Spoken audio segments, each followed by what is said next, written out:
Hello student, मैं Naresh Kumar maths by Naresh ji sir classes में आपका हार्दिक स्वागत करता हूं। आज हम एमएससी प्रीवियस जिसके अंदर हमारे पास पेपर थर्ड है differential equation and special function से इस पेपर की शुरुआत कर रहे हैं, जिसके अंदर हम स्टार्टिंग में यूनिट फर्स्ट लेके चलेंगे और आज हमारे पास इसका लेक्चर 1 होगा। ठीक है, तो आप सबसे पहले हेडिंग डालेंगे कि एमएससी प्रीवियस मैथमेटिक्स जिसके अंदर हमारे पास पेपर थर्ड है और पेपर थर्ड का नाम क्या है, हमारे पास है differential equation and special function. ठीक है, और ये नाम से स्पष्ट है। इस पेपर के अंदर हमारे पास 2 बुक हैं। पहले वाली बुक क्या है हमारे पास डिफरेंशियल इक्वेशन से एंड सेकंड वाली बुक है हमारे पास स्पेशल फंक्शन।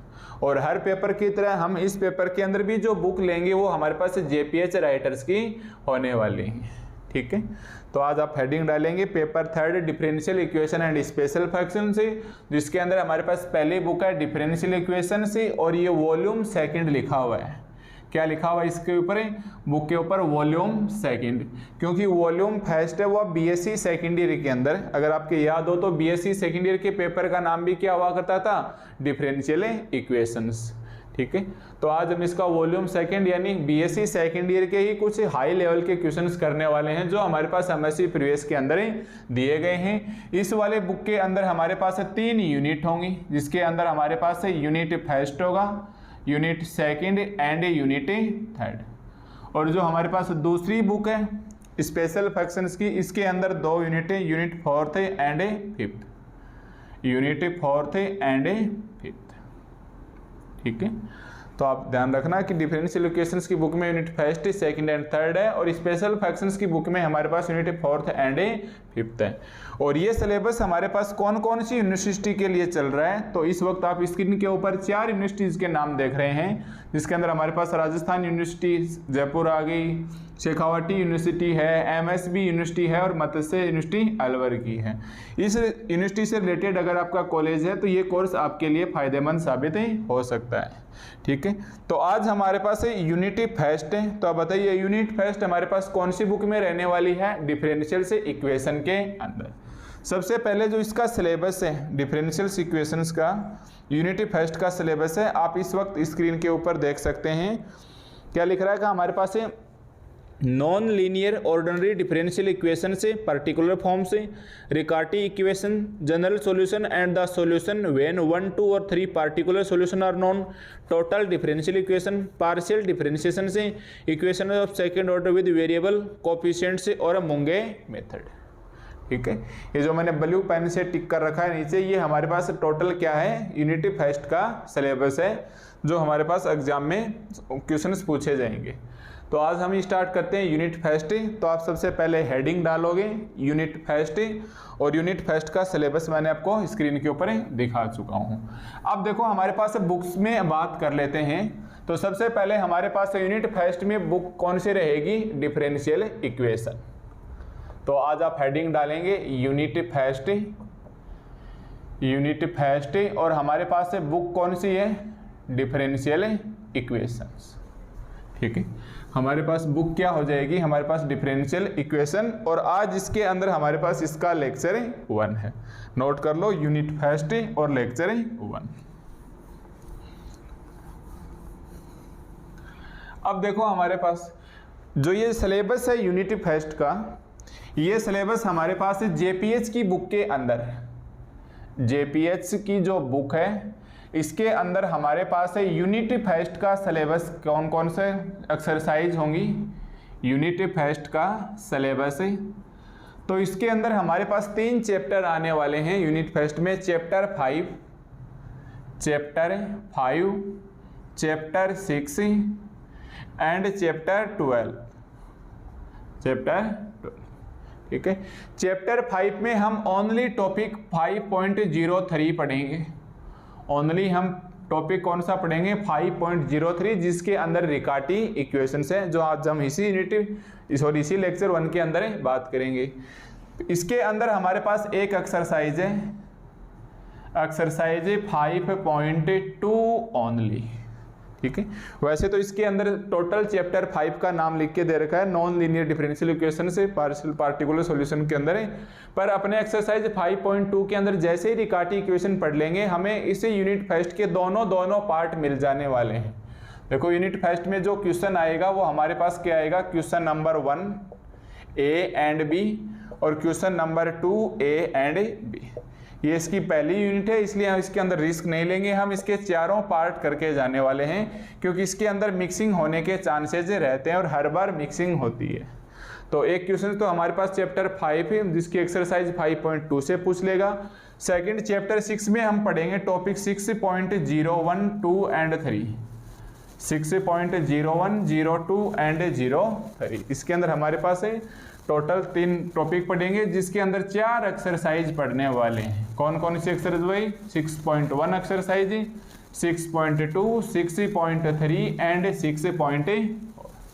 ठीक है, फिर हमारे पास टॉपिक 12 में हम चैप्टर 12 में केवल मूंगे मेथड पढ़ेंगे जिसके अंदर हमारे पास टॉपिक है 12.02 और 12.03, 12.03 और इसके अंदर हमारे पास ओनली एक एक्सरसाइज है और वो एक्सरसाइज है हमारे पास 12.2 की। ठीक है, ये एक्सरसाइज है हमारे पास 12.2 की। यानी जो यूनिट फर्स्ट का सिलेबस है उसके अंदर एक एक्सरसाइज 5.2, 4 एक्सरसाइज 6.1, 2, 3, 4 और लास्ट एक्सरसाइज 12.2। यानी टोटल हमारे पास 6 एक्सरसाइज हैं और तीनों क्वेश्चन इससे पूछे जाएंगे। ये आपस में सारे मिक्सिंग आएंगे, इसलिए हम यूनिट में रिस्क नहीं लेंगे। इसका हम 100% का मतलब क्या होगा, इसके दोनों क्वेश्चन से पढ़ने वाले हैं। ओके, तो आज बताओ, अब आप खुद ही बताओ, यूनिट फर्स्ट की शुरुआत करेंगे तो कौन से टॉपिक से करेंगे, टॉपिक 5.3 जिसके अंदर हम पहले पढ़ेंगे एक्सरसाइज 5.2, फिर हम आ जाएंगे चैप्टर 6 जिसका नाम है टोटल डिफरेंशियल इक्वेशन जिसके अंदर 6.1 टॉपिक 2, 3 और 4 यानी एक्सरसाइज 6.1, 2, 3 और 4। फिर चैप्टर 12 जिसके अंदर हम मॉन्गेज मेथड पढ़ेंगे, इसके अंदर केवल एक एक्सरसाइज है, एक्सरसाइज 12.2 की। ठीक है, तो आप नोट कीजिए इस सिलेबस को ताकि जेपीएच की बुक के अंदर आपकी पहचान हो कि देखो भाई हमारे पास इतनी ही एक्सरसाइज से हमें एक क्वेश्चन से इजीली मिल जाएगा। तो आज हम स्टार्ट करेंगे यूनिट फर्स्ट चैप्टर 5 और चैप्टर 5 में टॉपिक 5.3। अब देखो हमारे पास यूनिट फर्स्ट का सबसे पहला टॉपिक आता है चैप्टर 5 के अंदर जो जेपीएच की बुक में पेज 89 के ऊपर है और टॉपिक का नाम क्या है, हमारे पास है रिकाटी इक्वेशन। ठीक है, ये रिकाटी एक इटालियन साइंटिस्ट का नाम है, उसके नाम के ऊपर ही हमारे पास एक इक्वेशन हमको देखने को मिलेगी। ठीक है, तो सबसे पहले हम रिकाटी इक्वेशन पढ़ें, उससे पहले हम बीएससी सेकेंड ईयर का कुछ पार्ट से याद करते हैं। और देखो वैसे बीएससी सेकेंड ईयर की अगर मैं एक बार बात करूं तो उसके अंदर सबसे पहले आप यूनिट पढ़ के आए थे डिफरेंशियल इक्वेशन से first order and first degree की। पर देखो पूरा बीएससी सेकेंड ईयर तो हम नहीं बताएंगे, जितना हमारे पास काम का होगा इस यूनिट फर्स्ट से रिलेटेड हम केवल उतने ही के ऊपर डिस्कस ही करने वाले हैं।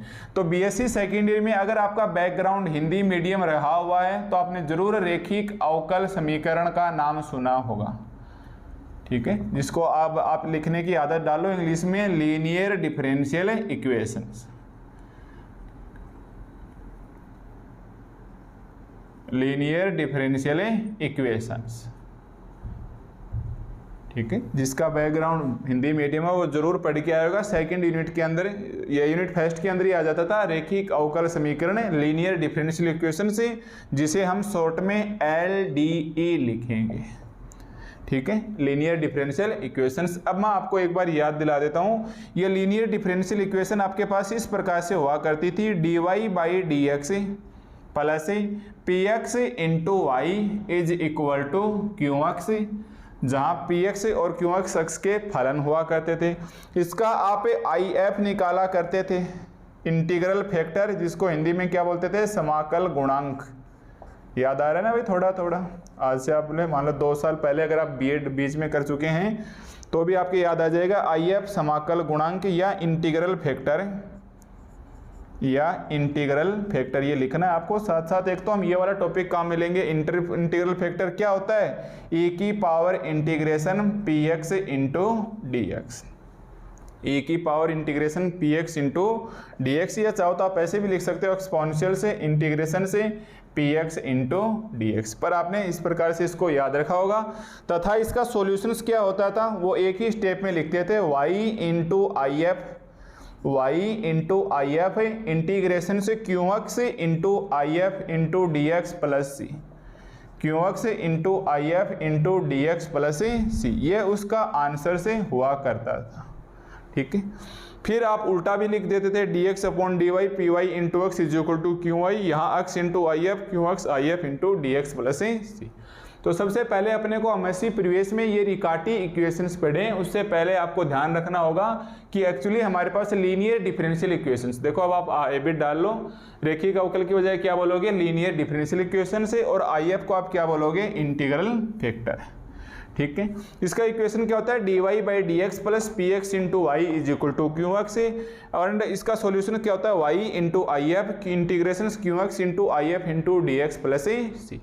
अब देखो आपको क्या करना है, इसके अंदर वेरिएबल हैं, टू टाइप्स के वेरिएबल या चर हैं। एक तो हमारे पास डिपेंडेंट वेरिएबल है, डिपेंडेंट वेरिएबल है, एक हमारे पास है इंडिपेंडेंट वेरिएबल है, इंडिपेंडेंट वेरिएबल है। ये परतंत्र चर है और ये स्वतंत्र चर है, यानी नीचे वाला चर हमारे पास क्या है स्वतंत्र चर या इंडिपेंडेंट वेरिएबल। अब हम इंडिपेंडेंट बोलेंगे तो यहाँ इंडिपेंडेंट आएगा, यहाँ भी इंडिपेंडेंट आएगा।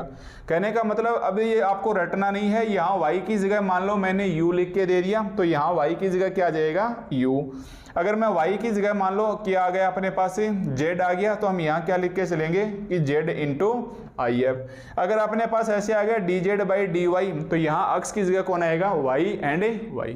कहने का मतलब आप अब रट के नहीं चलेंगे कि फिक्स ही हमारे पास D Y by D X ही होती है, यहाँ जो भी वेरिएबल आएगा वो सॉल्यूशन में यहाँ आएगा, यहाँ नीचे जो वेरिएबल आएगा वो इधर इधर और एक्स के साथ इंटीग्रेशन में आएगा। यानी ये हमारे पास इंडिपेंडेंट वेरिएबल के रिस्पेक्ट में डिफरेंशिएशन होगा, और ये जो डिपेंडेंट वेरिएबल है y, ये हमारे पास इस आई एफ के मल्टीप्लाई में होगा। ठीक है, इसके बाद आपने लीनियर डिफरेंशियल इक्वेशंस के बाद आपने तुरंत बर्नौली लीनियर डिफरेंशियल इक्वेशन पढ़ी थी, पर वो अपने यहाँ काम की नहीं है। तो यूनिट फर्स्ट के अंदर से तो अपन केवल एक टॉपिक, छोटा सा टॉपिक काम में लेके चलेंगे कि लीनियर डिफरेंशियल इक्वेशन हमारे पास ये होती है, और मैं आपको बताऊँ इस यूनिट के अंदर हम इसको बहुत बार काम में लेने वाले हैं, यानी लगभग हम 8 से 10 क्वेश्चन के अंदर इस लीनियर डिफरेंशियल इक्वेशन को काम में लेते हुए चलेंगे।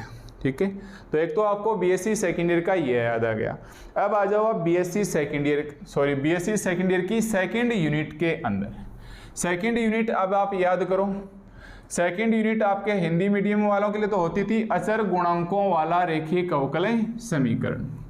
क्या होते थे भाई? अचर गुणांकों वाला रेखिक अवकल समीकरण, जिसमें चैप्टर 3 हुआ करता था।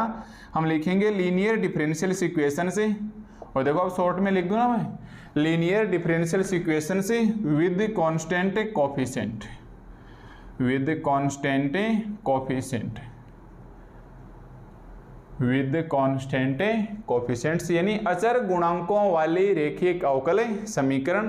किस प्रकार से होती थी अचर गुणांकों वाली रेखिक अवकल समीकरण? डी की N Y by D X की एन, यहाँ ए नॉट आ जाएगा, प्लस ए वन डी की N Y N minus one into Y upon D X की पावर एन माइनस वन, और चलता आएगा A N minus two D Y by D x plus A N minus one into Y plus A N is equal to 0। यहाँ हमारे पास कुछ इस प्रकार से कांस्टेंट इक्वेशन से चल के आती थी, और इस इक्वल टू में क्या आता था? क्यू एक्स आता था। ये हमारे पास आ जाएगा ए एन और ये आ जाएगा ए एन माइनस ए। ठीक है, हमें इससे लेना देना नहीं, केवल इसके सोल्यूशन पे ध्यान देंगे। Linear differential equation with constant coefficient, इसका सॉल्यूशन आपके लिए ऐसे होता था y is equal to C F plus P I. क्या हुआ करता था इसका सॉल्यूशन है? y is equal to C F plus P I complementary function plus particular integral, complementary function ही पूरक फलन और विशिष्ट हल। तो इसका सॉल्यूशन क्या आ जाएगा? y is equal to C F plus P i. आपके पास अगर बीएससी सेकेंड ईयर की बुक है तो आप उसके अंदर देख सकते हैं चैप्टर 3 के अंदर, पर आपको बीएससी सेकेंड ईयर की बुक देखने की जरूरत नहीं होगी, मैं आपको यही कॉन्सेप्ट क्लियर करवा दूंगा। ठीक है, कॉम्प्लीमेंट्री फंक्शन, फिर आप वहाँ पी आई निकाला करते थे। कभी आपको पी आई के लिए क्यू एक्स है वो ई की पावर एक्स के रूप में देता था। नेक्स्ट एक्सरसाइज में वहाँ ई की साइन एक्स कोस एक्स के रूप में होता था कि भाई साइन एक्स आ जाए, कोस एक्स आ जाए, या फिर हमारे पास एक्स की पावर एम आ जाए, या फिर ई की power x into sine AX के रूप में और x की पावर m साइन AX के रूप में। काफ़ी सारी एक्सरसाइज हुआ करती थी PI निकालने से रिलेटेड। यानी हमारे पास यहाँ क्या ध्यान दे के चलना है कि जो सेकंड यूनिट थी BSc सेकंड ईयर के अंदर linear differential equation with constant coefficient, उसका सॉल्यूशन के ऊपर ध्यान देंगे। केवल और केवल सॉल्यूशन क्या होगा, y = CF प्लस PI। अगर यहाँ y है तो y आ जाएगा, मान लो यहाँ बदल के मैं z करूँगा तो z आ जाएगा, बदल के u करूँगा तो मैं u आ जाएगा। ठीक है, एक आपको इस चीज़ का ध्यान रखना है। इसके बाद आती थी हमारे पास समघात रेखीय अवकल समीकरण, वो हमें ध्यान नहीं रखना है। केवल एक बार इस यूनिट फर्स्ट के लिए इतना ही ध्यान रखो कि अचर गुणांकों वाली रेखीय अवकल समीकरण का सलूशन क्या होगा, y = CF प्लस PI। ठीक है, इसके बाद आ जाओ BSc सेकेंड ईयर के ही यूनिट थर्ड के अंदर। देखो क्वेश्चंस करेंगे तब आपके आराम से याद आ जाएंगे, ऐसी कोई बात नहीं है। थोड़ा बहुत आपका जरूर पढ़ा हुआ होगा, क्योंकि BSc सेकेंड ईयर में एकमात्र यही पेपर था जो आपके लिए इजी हुआ करता था। रियल एनालिसिस का पेपर तो आपने खोल के भी नहीं देखा होगा बहुत सारे स्टूडेंट्स ने। और एक पेपर आता था NA का, जिसके अंदर कैलकुलेटर चलता था। वो तो एग्जाम के दिन ही काफ़ी सारे बच्चों को पता नहीं होता था कैलकुलेटर भी अलाउ होता है। बट उम्मीद है आपने डिफरेंशियल इक्वेशन का पेपर BSc सेकेंड ईयर में जरूर पढ़ा होगा। ठीक है, अब BSc सेकेंड ईयर की यूनिट थर्ड का नाम होता था द्वितीय कोटि के रेखीय अवकल समीकरण। द्वितीय कोटि के रेखीय अवकल समीकरण, इंग्लिश में मैं बोलूँगा लीनियर डिफरेंशियल इक्वेशन से of second order. Of second order यानी कम से कम इसके अंदर d2y/dx² आए। तो BSc सेकेंड ईयर के अंदर जो थर्ड यूनिट थी या फोर्थ यूनिट होगी, शायद थर्ड के बाद आपके साथ शायद आपकी फोर्थ यूनिट थी BSc सेकेंड ईयर के अंदर, कि linear differential equations of A second order. और किस प्रकार से हुआ करती थी सेकेंड ऑर्डर की इक्वेशन से, d2y/dx² plus p/dy/dx plus qy = r। ये हमारे पास क्या होती थी भाई, linear differential equations of A second order. अब इसको सॉल्यूशन करने के लिए वहाँ 3 एक्सरसाइज थी। BSc सेकेंड ईयर की बुक में आपके पास चैप्टर 6 का होता था उस बुक के अंदर। चैप्टर 6 में पहली एक्सरसाइज में तो आप ऐसे करते थे कि एक हल निकालते थे 1 + p/q। अगर 1 + p/q 0 आ गया तो y = e⁻x इसका एक सॉल्यूशन होगा। फिर माना भाई दूसरा हल इसका y = v⁻x है, उस प्रकार से करते थे। सेकेंड एक्सरसाइज और एक थर्ड एक्सरसाइज और ध्यान में रखना है इसकी करने का मतलब जो BSc सेकेंड ईयर में, उसमें आप ये देखोगे एक्सरसाइज वाला चेंज द इंडिपेंडेंट वेरिएबल। पहले मैं लिख लेता हूं इसको, change the independent variable. Change the independent variable, इसके अंदर या इसको बोलते हैं स्वतंत्र चर में परिवर्तन। स्वतंत्र चर में परिवर्तन, ये आपकी तीसरी एक्सरसाइज हुआ करती थी, एक्सरसाइज 6C हुआ करती थी। ठीक है, इस वक्त अगर मैं आपको स्क्रीन के ऊपर पिक्चर दिखाऊं तो ये मेरे पास है change the independent variable. Change the independent variable यानी स्वतंत्र चर में परिवर्तन से रिलेटेड ये एक्सरसाइज हुआ करती थी। ठीक है, तो इस एक्सरसाइज में हम क्या करते थे, स्वतंत्र चर में हम किस प्रकार से परिवर्तन करते थे। स्वतंत्र चर बताओ कौन सा है, इंग्लिश में बोलो तो इंडिपेंडेंट वेरिएबल कौन सा है, हमेशा नीचे वाला। इसको हम z में बदलेंगे तो ये क्या हो जाएगा, d2y/dz² प्लस p की जगह आ जाएगा p1, dy/x की जगह रखना है z, प्लस q की जगह q1, y को चेंज मत कर देना भाई। और p/q/r को आप क्या कर दोगे, p1 q1 और r1, क्योंकि ये अक्स के फंक्शन हुआ करते थे। p/q/r अब z में बदल दिया तो ये p1 q1 r1 किसके अंदर चले जाएंगे, z के अंदर। और इसके अंदर ये वाला फॉर्मूला ध्यान में रखना, where p1 =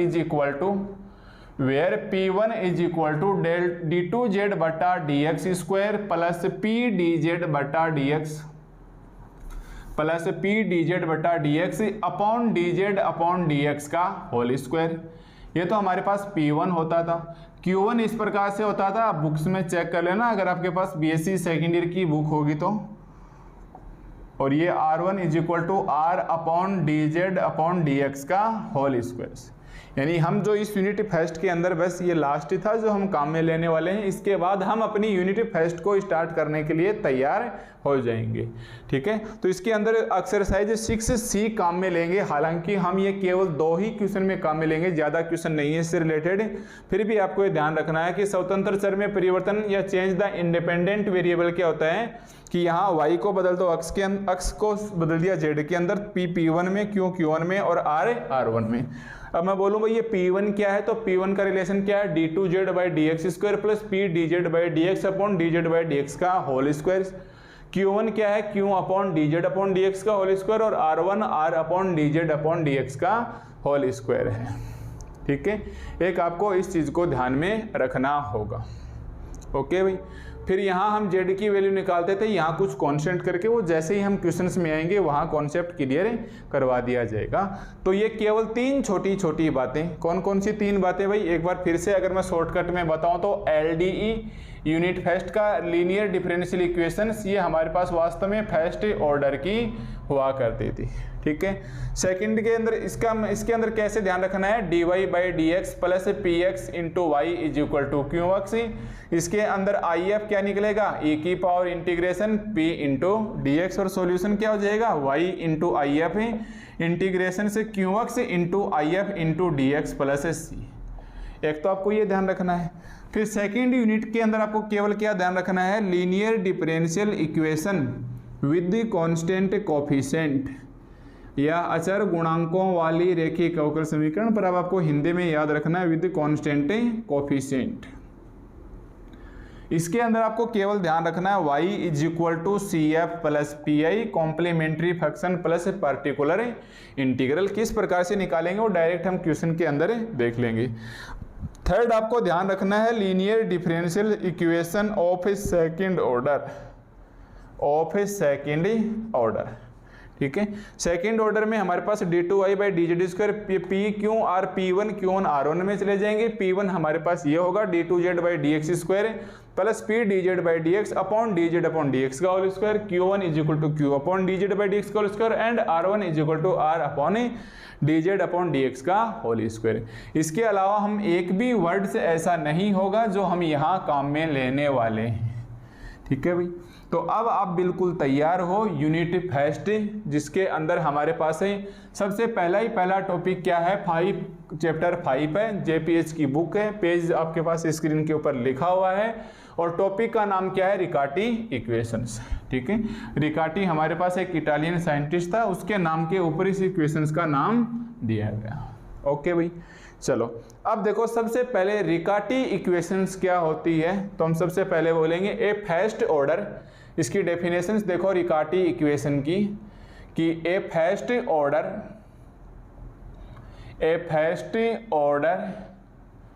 non linear differential equations,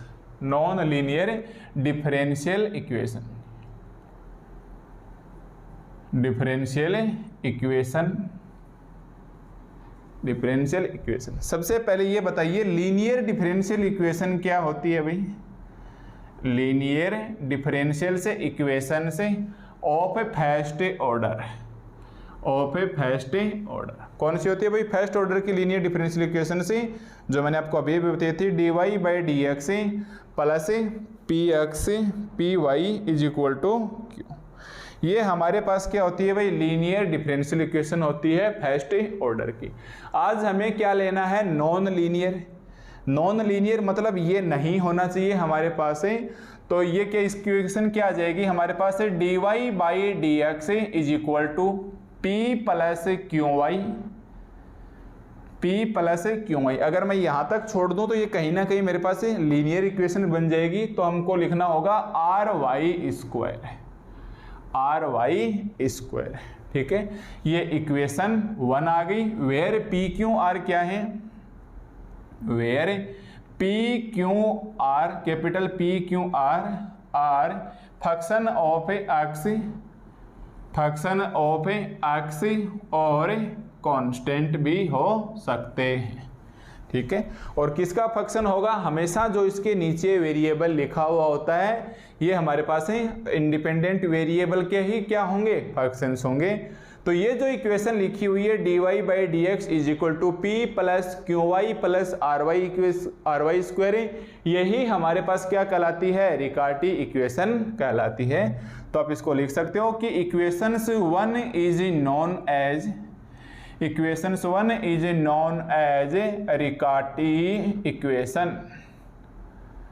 रिकार्टी equations. ठीक है, तो जब आपको क्वेश्चंस मिल जाए इस फॉर्म के अंदर कि dy by D x is equal to p plus q y plus r y square, इसका मतलब आप तुरंत समझ जाना ये क्या है, हमारे पास फर्स्ट ऑर्डर की नॉन लीनियर डिफरेंशियल इक्वेशन है जो हमारे पास रिकार्टी इक्वेशन कहलाती है। ठीक है, सपोज करो अगर इसके अंदर r 0 बन जाएगा तो ये हमारे पास लीनियर डिफरेंशियल इक्वेशन बन जाएगी।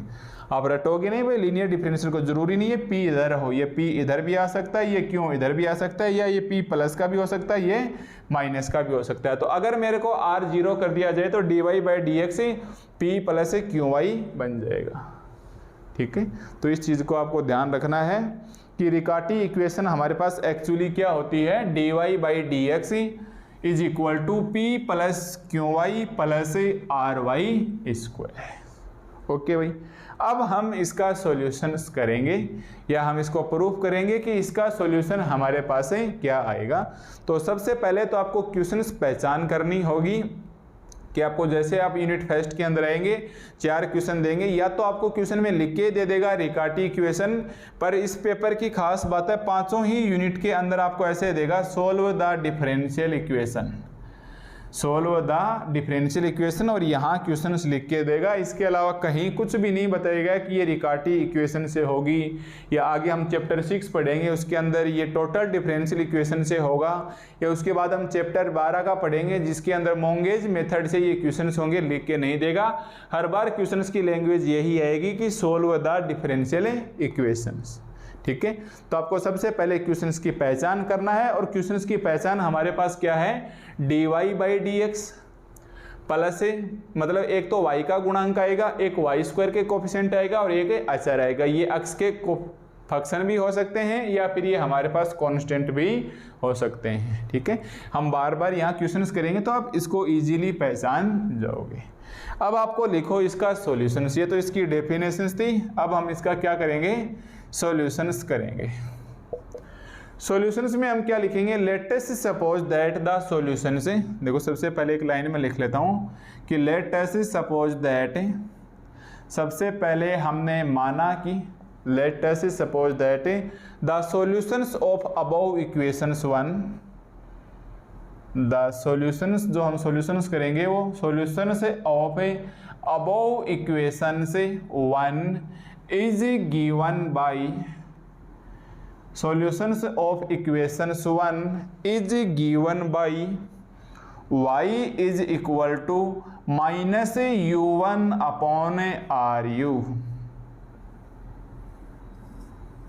ठीक है, पल भर के लिए आप यहाँ ठहरिए और एक बार फिर से देखिए कि let us suppose that the solution of above equations 1 is given by y is equal to minus u1 upon ru। अब पहला सवाल ये आएगा कि हमने इसी को ऐसे क्यों माना कि माइनस u1 अपॉन ru। अब ये u1 क्या है और ये r और u क्या है। ठीक है, तो r कैपिटल R है, ये तो हमारे पास हमें क्वेश्चंस के अंदर दिखाई दे गया।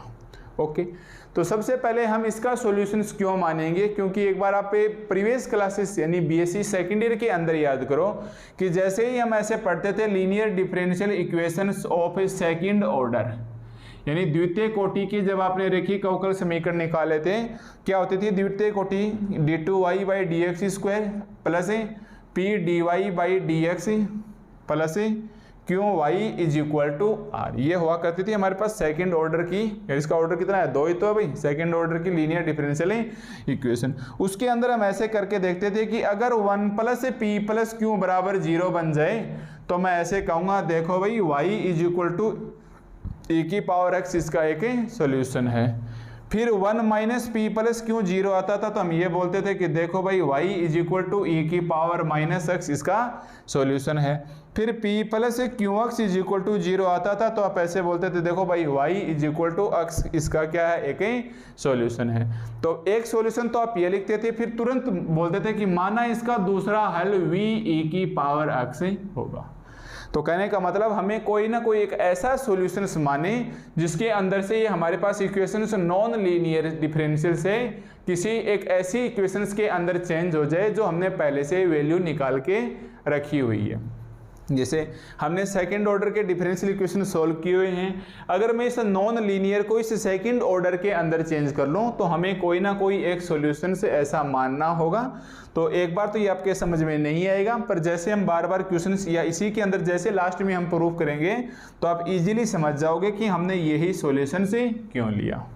ठीक है, तो सबसे पहली लाइन एक प्रकार से आपको याद ही रखनी है कि let us suppose that the solutions of Riccati equations 1 is given by y is equal to minus u1 upon capital R into u। पहले ये लिखो वेयर u1 क्या है हमारे पास से du बाई dx, या तो आप du बाई dx लिखिए या आप u1 लिखिए, ये तो आप बात जानते हो ना, या d2u बाई dx स्क्वायर लिखिए या u2 लिखिए। अरे याद करो dy बाई dx को आप क्या लिखते थे y1, d2y by dx square को क्या लिखते थे y2 भी लिखते थे, y डबल डैश भी लिखते थे कि नहीं लिखते थे।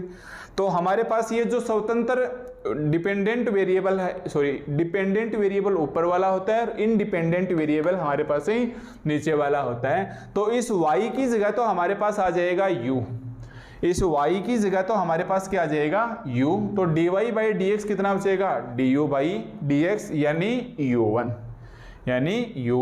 तो आप ऐसे लिखोगे कि u1 इज इक्वल टू क्या आ जाएगा du बाई dx एंड और r naught is equal to 0। देखो साथ साथ ये बात लिखना बहुत जरूरी है, r naught is equal to 0। क्यों भाई, क्योंकि r 0 बन जाएगा तो ये LDE यानी लीनियर डिफरेंशियल इक्वेशन बन जाएगी जो हमारे पास B.Sc सेकेंड ईयर की होगी। तो बस केवल आपको ये एक छोटा सा इसका सॉल्यूशन थोड़ी देर रटना नहीं है भाई, इसको ये क्लियर हो जाएगा अभी, पर कुछ देर के लिए आप इसे मान के चलो कि जब तक क्वेश्चन हल नहीं हो कि y is equal to minus u1 upon RU है, ये इस समीकरण 1 का क्या है, इसका सॉल्यूशन है। ठीक है, अब ये अगर ये इसका सॉल्यूशन, इसका मतलब ये इसको संतुष्ट करना चाहिए, तो हम क्या बोलेंगे so that equations 2 will be satisfy equation 1 such that satisfy equation 1। कहने का मतलब अगर ये y इसका एक सॉल्यूशन है तो ये इसको संतुष्ट करना चाहिए। ये y आ गया, इसका dy बटा dx निकालो। अब इसको हमको क्या निकालना है dy बटा dx। अब ये मेरे को बताने की जरूरत नहीं होनी चाहिए, आपको समाकलन अवकलन आने चाहिए। अब बताओ u अपॉन v का अवकलन आप कैसे निकालोगे, अंश इंटू हर लगा लोगे ना, नॉमिनेटर अपॉन डिनोमिनेटर, हर इंटू अंश का अवकलन, हर इंटू अंश का अवकलन। तो u1 का अवकलन कितना हो जाएगा u2 माइनस अंश इंटू हर का अवकलन। हर का अवकलन करेंगे तो पहले को छोड़ दो दूसरे का अवकलन प्लस दूसरे को छोड़ दो पहले का अवकलन और बटा में हर का वर्ग। अगर आप ठीक नीचे से देख पा रहे हो तो बटा में हर का वर्ग। ठीक है, बताओ भाई डाउट है ना, सॉरी डाउट नहीं होना चाहिए इसके अंदर। u अपॉन v के अंदर जब भी आपने ऐसे पढ़ा होगा अवकलन करना है फर्स्ट अपॉन सेकंड का, तो dy बाई dx क्या होता था सेकंड इंटू फर्स्ट का डिफरेंशिएशन प्लस फर्स्ट हर इंटू अंश का अवकलन माइनस अंश इंटू हर का अवकलन और अपॉन में हर का वर्ग। ठीक है, अब इसके हर के अंदर u इंटू वी है, u इंटू वी का क्या होता है पहले को छोड़ दो दूसरे का अवकलन प्लस दूसरे को छोड़ दो पहले का अवकलन। तो मैंने यहाँ क्या किया हर इंटू अंश का अवकलन माइनस साइन छोड़ दिया साथ है। u1 का क्या हो जाएगा, अरे u1 का मतलब क्या है du बाई dx, इसका अक्ष के रिस्पेक्ट में करूंगा, क्यों करूंगा, देखो ये रहा अक्ष के रिस्पेक्ट में ही करना ना, तो ये क्या बन जाएगा d2u बटा dx स्क्वायर, या d2u बटा dx स्क्वायर को आपको क्या लिख सकते हो, u2 लिख सकते हो, माइनस अंश इंटू, माइनस अंश को ऐसे कैसे लिख दिया, इंटू हर का अवकलन। अब ये क्या बन गया u इंटू वी, तो पहले को छोड़ दो u का u1 प्लस u को छोड़ दो r का r1 और बटा में हर का वर्ग यानी r स्क्वायर और u स्क्वायर से। तो अब आप लिखना चाहो तो लिख सकते हो, साइड में हमारे पास वेयर r1 का मतलब कितना हो गया भाई dr बाई dx, u2 का मतलब क्या हो गया d2u by dx square, u1 का मतलब क्या हो गया du बाई dx। और ये इसको शॉर्ट में लिखने का तरीका है, इसलिए आप दो बराबर के साइन की जगह आपको कितने लगाने हैं, 3-3 साइन लगाने हैं। ओके भाई, अब वो क्या करना है, 3-3 साइन से लगाने हैं। तो ये मेरे पास क्या बच गया dy बाई dx। अब देखो ये कैलकुलेशन है, प्योर कैलकुलेशन है, आप साथ साथ अपने खुद के हाथ से करोगे तो आपको काफ़ी अच्छे से समझ में आएगा। मैं इसको यहाँ लिख लेता हूँ अब एक शॉर्ट में, इसको आप साथ साथ लिखते रहो भैया। तो देखो ये हमारे पास है dy बाई dx कितना बचेगा, तो ये एक्चुअली हमारे पास है dy बाई dx कितना आ जाएगा, तो इसका काटा पीटी करेंगे तो देखो ये कितना बचेगा, साथ साथ इसको भी काटो, ये कितना बचेगा भाई देखो r u u2 और इसके अंदर भाग देंगे हम r स्क्वायर u स्क्वायर का, तो r u से r u cancels, minus u2 upon r u, minus u2 upon r u। ये कैलकुलेशन है, अब इसके अंदर ज़्यादा ध्यान देने की जरूरत नहीं है, आप खुद से प्रैक्टिस करोगे, ठीक है। ये माइनस माइनस प्लस, ये कितना बचेगा मेरे पास है u1 r u1 plus u r1, तो ये हो जाएगा r u1 square plus r1 u u1, इसके अंदर भाग देंगे r स्क्वायर u स्क्वायर का, इसके अंदर भाग देंगे r स्क्वायर u स्क्वायर का। आप खुद से सोल्व करोगे भाई इसको, तो एक r से कट गया एक r, तो ये क्या बचेगा plus u1 square plus u1 square upon r into u square, और यहाँ एक u से एक u कैंसिल हो जाएगा, तो ये बचेगा मेरे पास है r1 u1 upon r square u, और आप इसको नाम दे देना इक्वेशन नंबर 3, ठीक है। तो यहाँ से आप खुद सोल्व करोगे, इसको मल्टीप्लाई करके साइड में भाग भी दे देना। तो हमारे पास कहने का मतलब एक तो y आ जाएगा और दूसरा हमारे पास क्या आ जाएगा dy बाई dx आ जाएगा, ठीक है। तो ये हमारे पास y की वैल्यू आ गई और ये हमारे पास dy बाई dx की वैल्यू आ गई। कहाँ रखोगे y की वैल्यू, y यहाँ रख देना, y और dy बटा dx से यहाँ रखेंगे, यानी इक्वेशन 2 एंड इक्वेशन 3 से वैल्यू हमें कहाँ रखनी है, इक्वेशन 1 के अंदर, ठीक है। तो या तो आप सीधा ऐसे बोल सकते हो कि फ्रॉम इक्वेशन 1, 2 एंड 3, या फिर आप ऐसे लिख देना पुट द वैल्यू ऑफ, देखो हम क्या लिखेंगे, put the value of from equation 2 and 3 in equation 1। तो अपने को थोड़े से जगह की जरूरत है, इसलिए हम क्या लिखेंगे, put the value of,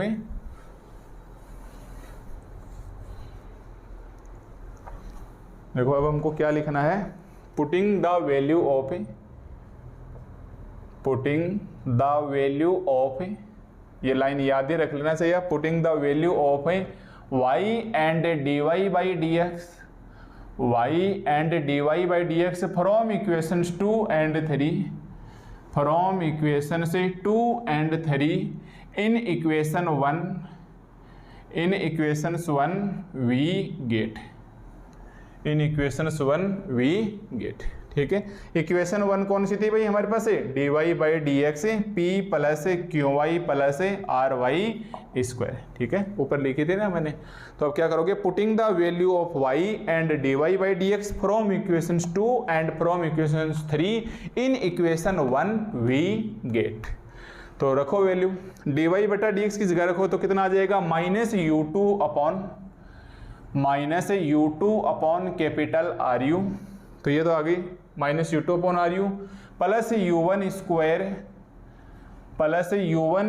upon ru square plus r1 u1 upon r square u। देखो ये तो रख दिया हमने dy बाई dx की जगह, इक्वल में क्या है p प्लस q और y की वैल्यू कितनी है भाई, माइनस u1 अपॉन ru। देखो साथ साथ है क्यू इंटू वाई, वाई की वैल्यू कितनी है minus u1 upon r you, तो ये माइनस साइन आप बाहर ही ले लो, प्लस इंटू माइनस माइनस हो जाएगा, plus r y square, plus r y square, y square का मतलब माइनस माइनस प्लस है u1 स्क्वायर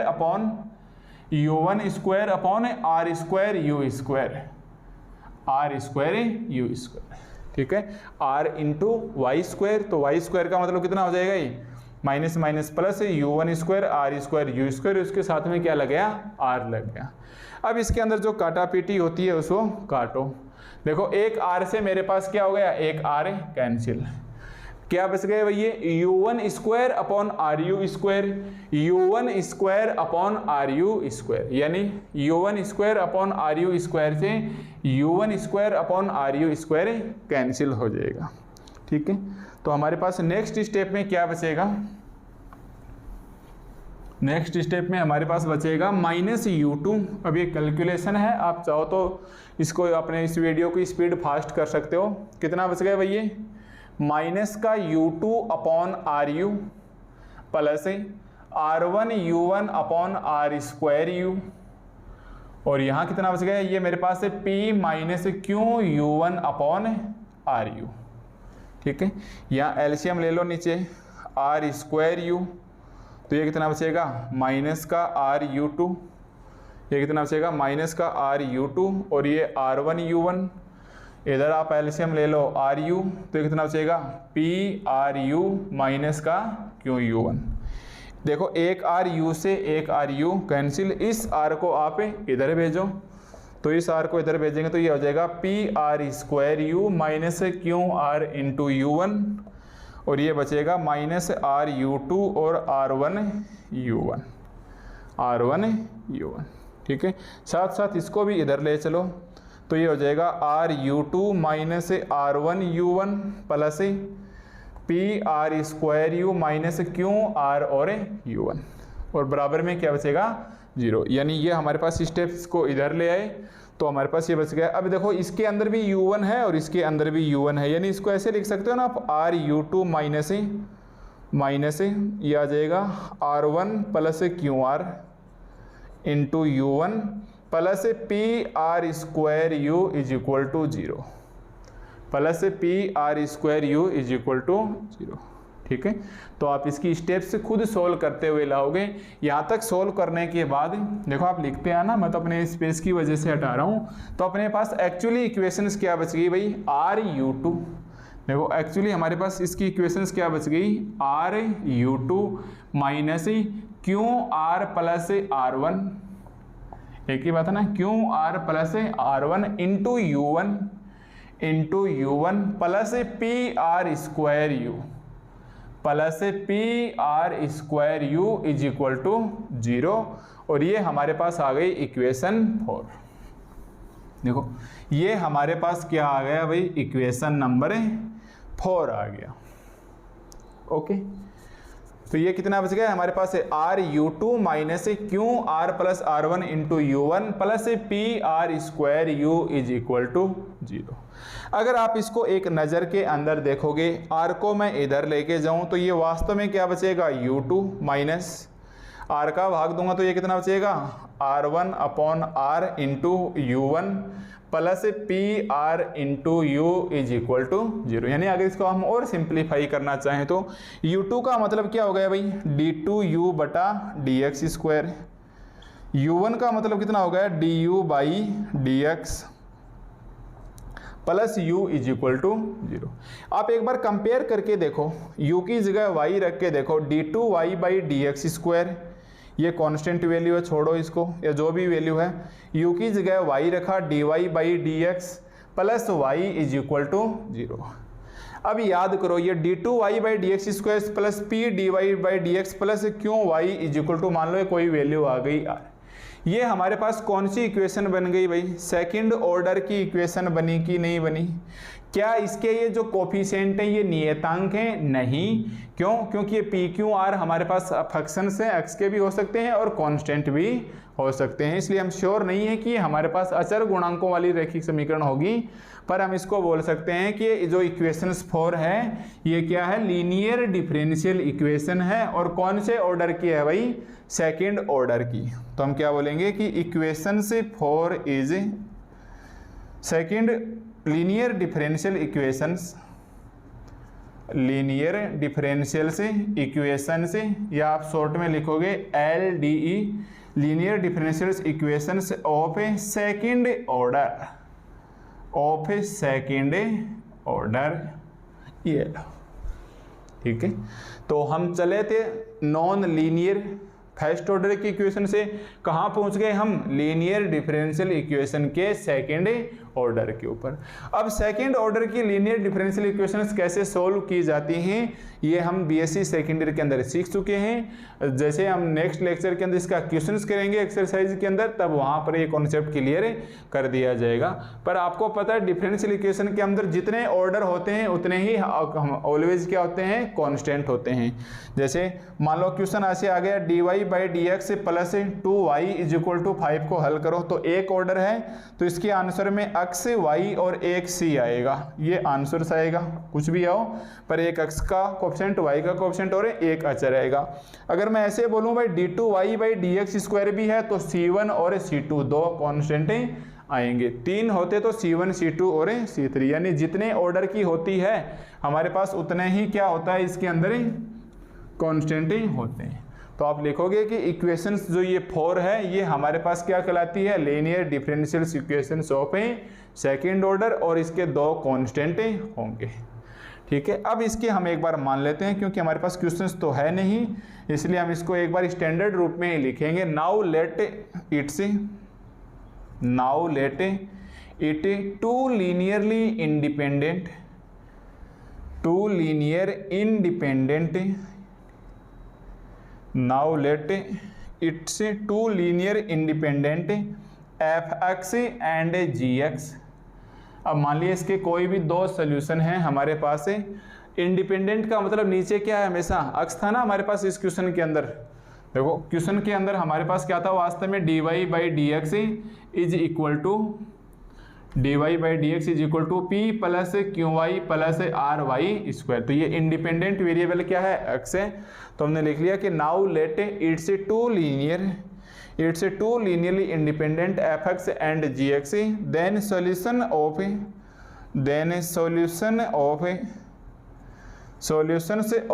इक्वेशन से 4 इज गिवन बाई। अब मैं मान के चलूंगा कि अब आपके धीरे धीरे स्थिति कॉम्प्लिकेटेड होना स्टार्ट हो गई है। यहाँ तक तो आप ठीक ठीक समझ के आ गए हैं, और यहाँ अब ये कॉन्सेप्ट क्लियर हो जाना चाहिए कि हमने y की जगह -u1/RU लिया है, तब जाके हमारे पास सेकेंड ऑर्डर में चेंज हुई है। यानी हमें कोई ना कोई एक ऐसा सोल्यूशन मानना है ताकि हमारे पास जो इक्वेशंस दी हुई है नॉन लीनियर रिकाटी इक्वेशन है, ये किसी भी एक नॉन लीनियर इक्वेशंस के अंदर चली जाए जो हमने प्रीवियस ईयर्स के अंदर एक्सरसाइज को पढ़ा हुआ है। ठीक है, इसकी वजह से ये सॉल्यूशन से माना गया था।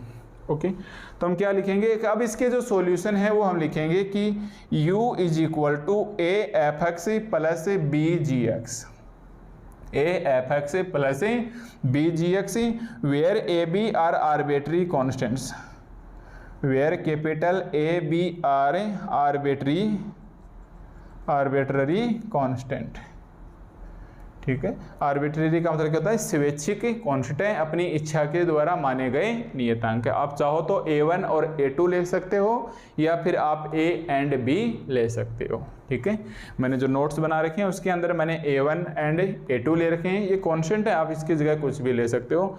ये एक्चुअली सॉल्यूशन हमारे पास y के बराबर आना चाहिए था, पर आप यहाँ देखो y को हमने किसके अंदर चेंज किया हुआ है? u के अंदर। तो आप यहाँ y की जगह आप क्या लिखोगे? Capital U। तो हमने एक बार मान लिया कि now let's it's two linear independent f(x) and g(x), then solutions of equations 4 is given by u = a(f(x) plus b(g(x). इसको हम मान लेते हैं इक्वेशन 5। ठीक है, अब बताओ अगर मैं इसका अक्स के रिस्पेक्ट में डिफरेंशिएशन कर दूं तो क्या होगा, डिफरेंशिएशन से इक्वेशन से 5 with respect to x we get, और हमेशा डिफरेंशिएशन किसके रिस्पेक्ट में होता है, इंडिपेंडेंट वेरिएबल के रिस्पेक्ट में। तो बताओ u का अवकलन du बटा dx, और du बटा dx की बजाय मेरे को क्या लिखना चाहिए, u1 लिखना चाहिए। ये नियतांक है, fx का क्या हो जाएगा भाई, f1x, b नियतांक है, g का क्या हो जाएगा, g1x, ठीक है। वास्तव में f1x का मतलब कितना हो गया भाई, कि इस f ऑफ x का हमने अवकलन किया है dfx अपॉन dx, या आप डायरेक्ट आप क्या लिखोगे f1 और g1, क्योंकि आगे चल के अब हमें धीरे धीरे सिंबल में लेने हैं, क्योंकि क्वेश्चन से धीरे धीरे काफ़ी बड़े हो जाएंगे, ठीक है। तो ये हमने अपनी मर्जी से सॉल्यूशंस लिया कि जो भी सॉल्यूशन आएगा वो हमारे पास u is equal to a into f of x plus b into g of x के रूप में आएगा। तो ये हमने u1 निकाला है। क्यों भाई, क्योंकि जो हमने स्टार्टिंग के अंदर देखो, याद करो ये इक्वेशन 2 थी कि नहीं, इक्वेशन 2 हमने अपनी मर्जी से माना था कि देखो भाई ये एक सॉल्यूशन है रिकाटी इक्वेशन का, तो अब हमें हटाना भी होगा। u की वैल्यू हमने मान ली F of x plus B G X, और u1 हमारे पास इसका डिफरेंशिएशन करने पर आ गया। तो अब बताओ आप क्या करोगे, कौन कौन सी वैल्यू रखोगे आप, u की वैल्यू एंड u1 की वैल्यू, और कहाँ रख दोगे, इस इक्वेशन 2 के अंदर। देखो ये u की वैल्यू और ये u1 की वैल्यू आप रखो इक्वेशन से 2 के अंदर। तो आप क्या बोलोगे, putting the value of language लिख देना भैया, क्योंकि क्वेश्चन 10 नंबर का आएगा, इतना भी छोटा नहीं होगा। Putting the value of u and u1 from equation, कौन सी इक्वेशन है भाई, u है 5 में, u1 है 6 में, फ्रॉम इक्वेशन से 5 एंड 6 इन इक्वेशन से 2 वी गेट, ठीक है। पहले वाली की तरह ही लैंग्वेज आ जाएगी, तो जिसका बैकग्राउंड हिंदी मीडियम हो धीरे धीरे अब तक इस हैबिट में ढल जाएगा। तो ये कितना आएगा हमारे पास है, y is equal to minus u1, और u1 का मान क्या है, a f1x प्लस दूसरा कांस्टेंट है b g1x upon capital R into u, और u की वैल्यू क्या है, a into f of x plus b into g of x. ध्यान से देख लेना भाई, ये तो f1 और g1 है, ये हमारे पास f एंड g हैं, तो ये आपस में कटेंगे नहीं, कहीं आप इसको काट दो, क्योंकि हमारे पास डिफरेंशिएशंस का फंक्शंस है। बताओ भाई यहाँ तक आपके कोई दिक्कत हो तो, ठीक है। पर एक्चुअली हमारे पास इक्वेशंस कौन सी थी भाई, non linear differential equations of order first, और इसके अंदर कांस्टेंट कितने आ गए, हमारे पास 2 कांस्टेंट आ गए, जबकि इक्वेशन क्या थी हमारे पास फर्स्ट ऑर्डर की, यानी उसके अंदर हमारे पास एक कांस्टेंट आना चाहिए। तो अगर मैं इसके अंदर b कांस्टेंट कॉमन ले लूं या a कांस्टेंट कॉमन ले लूं, देखो आप अपनी मर्जी से या तो a को कॉमन लेंगे या फिर आप b को कॉमन लेंगे। जैसे मान लो मैंने b को कॉमन ले लिया, तो ये ऐसे ही होगा क्या, f1x प्लस g1x अपॉन नीचे भी b को कॉमन ले लिया, r ऐसा कैसा, तो ये बचेगा a by b f of x plus g of x। अब बताओ b से b काट दिया, तो ये हमारे पास कितना बच गया, y is equal to minus a upon b f1x plus g1x, a upon b f of x gx into में r। अब बताओ a अपॉन b भी क्या है, हमारे पास एक नया कांस्टेंट बनेगा, तो ये हमारे पास एक सिंगल कांस्टेंट बच गया। सिंगल कांस्टेंट का मतलब ये फर्स्ट ऑर्डर का इक्वेशंस आ गया, ठीक है। तो अब क्या बोलोगे कि नाउ सिंस, इसको भी लैंग्वेज में लिख के दिखाना होगा भाई, now since differential equations is first order, differential equation is first order, so arbitrary constant।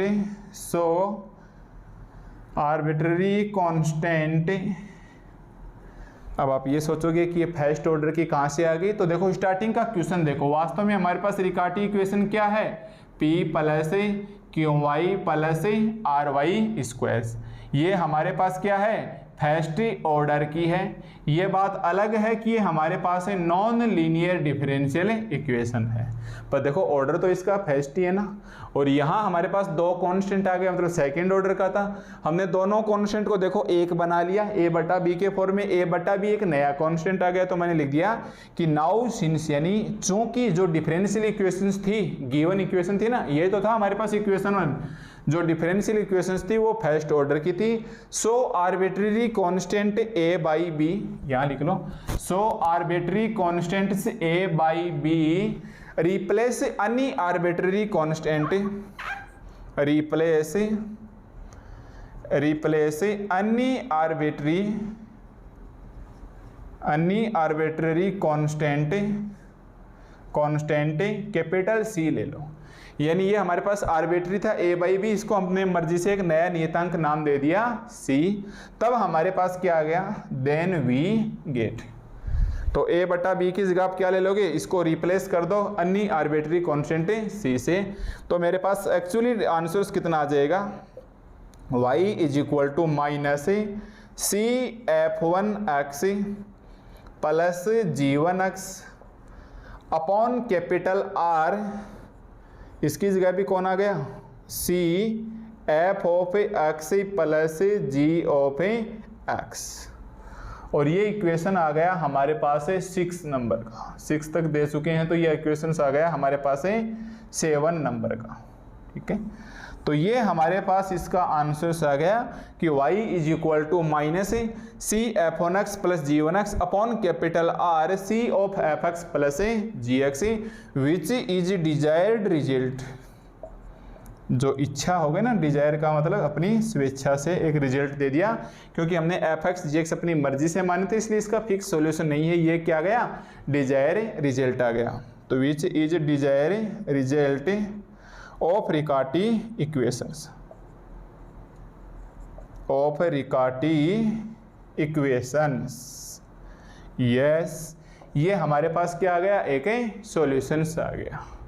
ठीक है, यहाँ fx और gx हमने अपनी मर्जी से माने थे। आप देखोगे ना इक्वेशंस 4 के बाद लिखा हुआ है कि लेट, क्या लिखा हुआ था हमने कि now let it's two linearly independent fx and gx then u is equal to a f1x plus b g1x। तो ये अपनी मर्जी से माने हुए, इसलिए ये रिजल्ट फिक्स ना होके एक डिजायर रिजल्ट बन गया किसका, ये रिकाटी इक्वेशंस का। ओके भाई, तो ये हमारे पास एक टॉपिक था रिकाटी इक्वेशंस। तो आज के इस लेक्चर में आपको ऐसे ध्यान रखना है कि रिकाटी इक्वेशंस एक्चुअली हमारे पास ऐसे होती है कि dy by D x is equal to p plus q y plus r y square, where p q r functions of x और कॉन्स्टेंट्स। या तो हमारे पास x के फंक्शंस होंगे या हमारे पास r के कांस्टेंट होंगे। और ये जो हमने इसकी सॉल्यूशंस का स्टेप लिया है उसको ध्यान रखना कि इसका सॉल्यूशंस क्या होता है। हमने माना कि ये इसका y is equal to minus r1 upon u1 इसका क्या है, एक ही सॉल्यूशन है। तो ये हमारे पास पूरी क्लास का हमने कंक्लूजन यानी निष्कर्ष निकाला है। तो केवल दो चीज़ों को ध्यान रखना कि ये हमारे पास रिकाटी इक्वेशन होती है और ये हमारे पास इसका एक सॉल्यूशन होता है, y is equal to minus u1 upon r u. ये सॉल्यूशन लेंगे तो ये हमारे पास किसके अंदर चेंज हो जाएगी, linear differential equation of second order में। ये भी ध्यान रखना भाई, ये सॉल्यूशंस लेके चलेंगे तो ये किसके अंदर चेंज हो जाएगी, linear differential equation of second order में। और सेकंड ऑर्डर में आते ही साथ हम बीएससी सेकेंडरी में जिस प्रकार किया करते थे एक्सरसाइज 6C, ठीक उसी प्रकार हम इसका हल करने वाले हैं।